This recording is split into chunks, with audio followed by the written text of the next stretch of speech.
I wish that I were in a mood for good humor, but I'm not. We are hell-bent in the direction of destroying our planet, and frankly, we appear to be doing very little about it. Decades ago, visitors from other planets warned us about where we were headed and offered to help.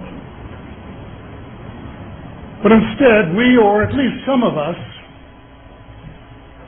interpreted their visits as a threat and decided to shoot first and ask questions after. The inevitable result was that some of our planes were lost, but how many were due to retaliation and how many were as a result of our own stupidity is a moot point. They, the military, must have been and still are so paranoid that they feel it necessary to use the visitors' technology to fight them off, rather than welcome them as partners in development,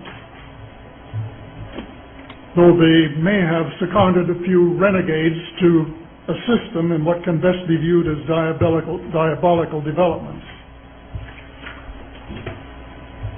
Stephen has said that talking about UFOs is passé, and that we should be talking or limiting our talk to exopolitics. Well, Stephen, I agree with you in theory, but in reality we have a problem when official U.S. policy insists that UFOs don't exist. The veil of secrecy must be lifted, and it has to be lifted now, before it's too late. It is ironic that the U.S. should be fighting monstrously expensive wars in Iraq and Afghanistan, allegedly to bring democracy to those two countries, when it itself can no longer legitimately claim to be called a democracy, when trillions, and I mean thousands of billions, of dollars have been spent on projects about which both the Congress and the Commander-in-Chief have been kept deliberately in the dark.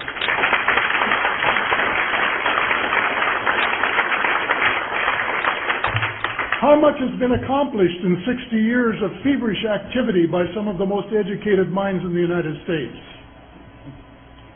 Has America developed flying saucers that are visually indistinguishable from the visitors, as alleged? And if so, what do they propose to do with them? Even more critical, what progress has been made in the development of clean energy sources that could conceivably replace fossil fuels and save the planet from becoming a veritable wasteland?